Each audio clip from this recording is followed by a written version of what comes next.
దేవుని ఘనమైన నామమునకు స్తోత్రములు. ఈ వాగ్దానం వింటున్న మీకందరికీ మన ప్రభువును ప్రియ రక్షకుడైన యేసుక్రీస్తు నామములో శుభములు, మా హృదయపూర్వకమైన వందనములు తెలియచేస్తున్నాం.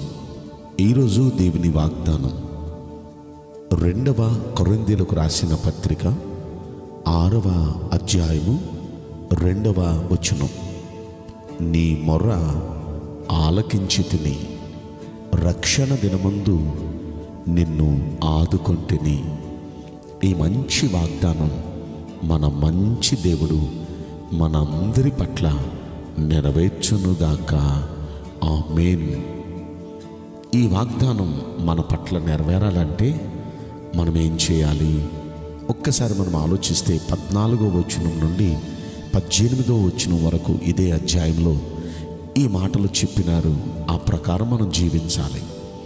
ఏంటంటే, మీరు అవిశ్వాసులతో జోడుగా ఉండొద్దు.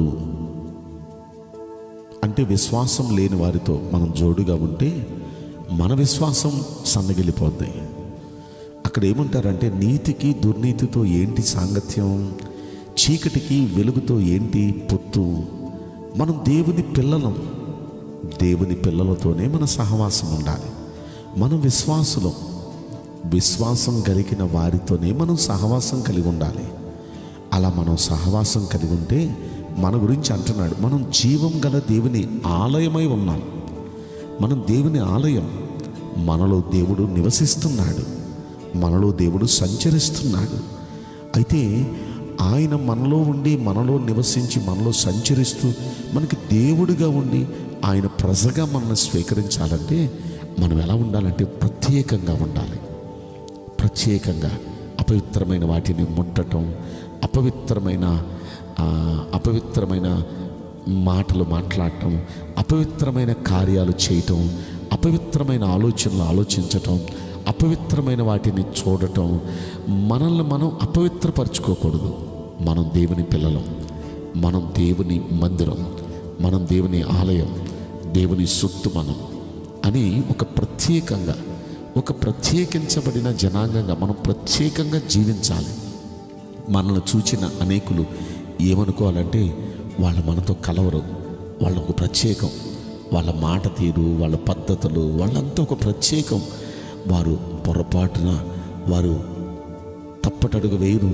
అన్ని విషయాలు చాలా జాగ్రత్తగా ఉంటారు. సమాజంలో ఒక సాక్షులుగా మనం జీవించాలి. జనం ఏమన్నా అనుకోనివ్వండి, ఒకవేళ మన గురించి కొంచెం అతి చేస్తున్నారు, వీళ్ళు కొంచెం ఏంటో కొంచెం మరీ మనకు దూరంగా ఉన్నట్టు, మనల్ని వెలివేసినట్టుగా వీళ్ళు ఉంటున్నారు. ఈ విధంగా జనాలు మన గురించి మరి వ్యతిరేకంగా కూడా మాట్లాడుకున్న అదే నోళ్ళు మళ్ళీ సాక్ష్యం ఇస్తే వాళ్ళు ఎలాగైనా ప్రత్యేకమండి, చాలా జాగ్రత్తగా ఉంటారండి, చాలా మంచోళ్ళండి అని వాళ్ళే ఒకరోజు మన గురించి సాక్ష్యం ఇస్తారు.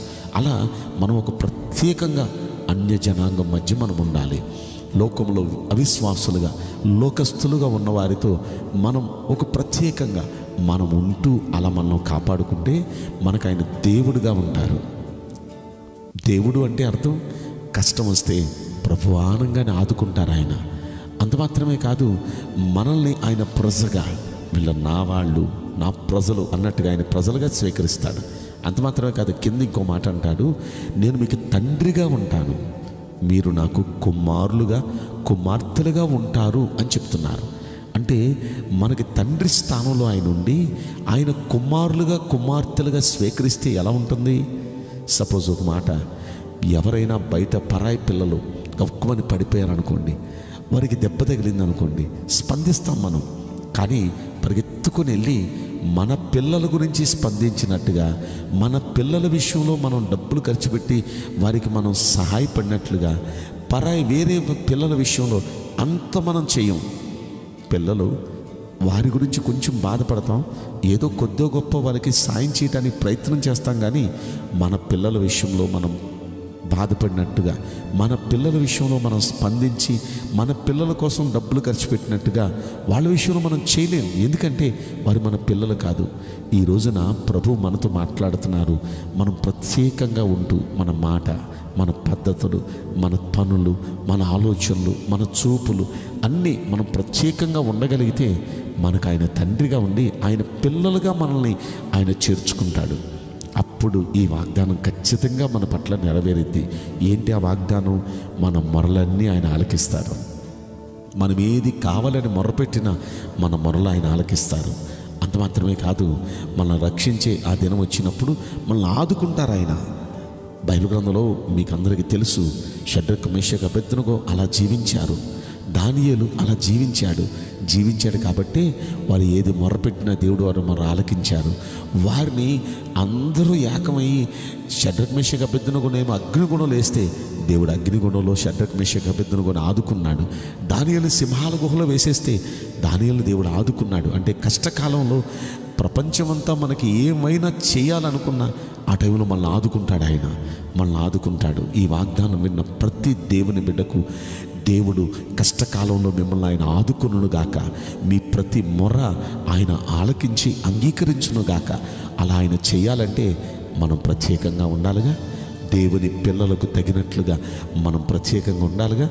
అలా మన మాట, మన తీరు, మన పద్ధతి, మన ఆలోచనలు, మన చూపులు అన్నీ ఒక ప్రత్యేకంగా ఉండేటట్లుగా ఒక తీర్మానం చేసుకుందామా? నేను మీకోసం ప్రార్థన చేయబోతున్నాను.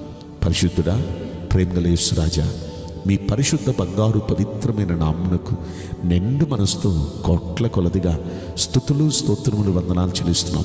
ఈ వాగ్దానం వింటున్న ప్రియుల జీవితంలో దయచేసి ఈ వాగ్దానం నెరవేర్చి కృప చూపించండి. వారు ఈ రోజు నుండి ప్రత్యేకంగా ఉండటానికి తీర్మానం చేసుకుంటున్నారు. దయచేసి వారి మొరలు ఆలకించండి.